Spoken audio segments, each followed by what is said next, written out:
हम एक पागल कुतिया के चक्कर में पड़ गए थे।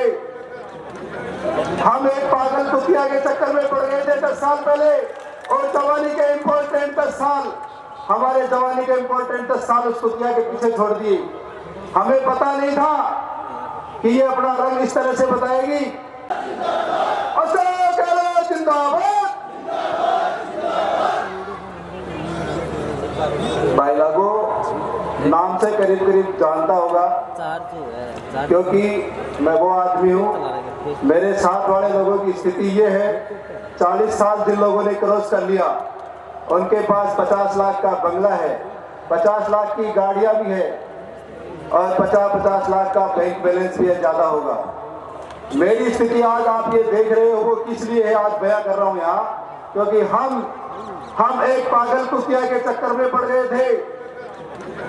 हम एक पागल कुतिया के चक्कर में पड़ गए थे 10 साल पहले, और जवानी के इम्पोर्टेंट 10 साल, हमारे जवानी के इम्पोर्टेंट 10 साल उस कुतिया के पीछे छोड़ दिए। हमें पता नहीं था कि ये अपना रंग इस तरह से बताएगी। गहलोत साहब ने उसको करीब लगा रखा था और उसे भ्रम हो गया कि ये गाड़ा तो मैं ही चला रही हूँ। गहलोत साहब ने एक झटका मारा, कुतिया पीछे पीछे रगड़ती आ रही है, कुतिया को अपने डोल का पता चल गया और बड़बड़ा रही है, पागल की तरह घूम रही है। आप जानते हो वो कुतिया कौन है, मुझे नाम लेने की जरूरत नहीं है। अब रही बात उसको छोड़ने की, लोगों ने कहा यार बहुत खास है तो उसका, ये क्या हुआ? मैंने कहा भाई मैं क्या लगता हूं उसका? अरे उसी माँ की कोख से जो भाई जन्मे थे उसके, उनको खा गया वो। जिन भाइयों ने खून पसीना लगाकर उसको यहाँ तक पहुंचाया, जिन भाइयों ने उसके लिए तेज होने का काम किया, उन भाइयों की कुर्बानी पे वो आदमी यहाँ तक पहुंचा और फिर उन्हीं को खा गया। नजर आ रहे क्या वो भाई साथ में? एक भी भाई चुनाव में नजर नहीं आ रहा है। क्यों नहीं आ रहा है? वो हमें खा गया, उन भाइयों को भी खा गया। अब चैप्टर उसका खुद का भी क्लोज होने वाला है। पिछले दिनों जब गहलोत साहब ने झटका मारा, विधानसभा से आउट किया गया, उसके बाद कहता है महिला सम्मान के लिए मैं रैली निकाल रहा हूँ, ये कर रहा हूँ, वो कर रहा हूँ। अनाप शनाप पागल की तरह घूम रहा था और घूमता घूमता उदयपुर वाटी पहुंच गया। उदयपुर वाटी जब पहुंचा तो उनकी वाइफ सम्माननीय निशा कंवर जी वहां बैठी थी स्टेज पे। उनकी बेटी जो हमारी भी बहन है वो स्टेज पे बैठी थी, और उस स्थिति में उस पागल आदमी ने किस तरह के शब्द काम में लिया आप सबको पता है, बोलने की जरूरत नहीं है। और इस तरह के सम्मानित स्टेज पे मैं बोल भी नहीं सकता।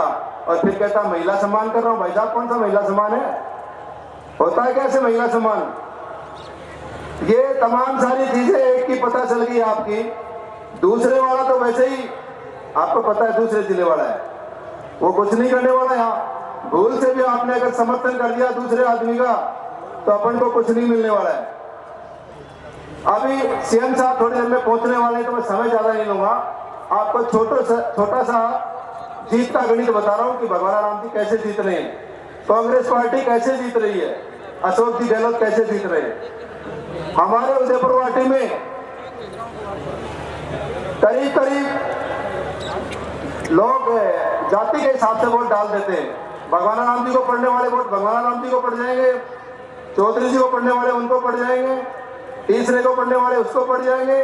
लेकिन कांग्रेस का जो मूल वोट है, एससी, एसटी और मुसलमान, इन लोगों ने सौगंध खाई है कि हम इस अत्याचारी को, स्पेशली मुसलमानों ने, कि जिन्होंने हमारे बच्चों को झूठे मुकदमे में फंसाने का काम किया, तो उन्होंने मिली भगत करके, एक का काम नहीं था, दोनों ने क्या मिलके वो बच्चे 4-4 साल से पासपोर्ट रिन्यू नहीं करवा पा रहे हैं। पिछले दिनों उनकी कार्रवाई के लिए मैं मेरे लेटर पैड पे सीएम साहब को सीएम जाके वो कार्रवाई भी चलाई।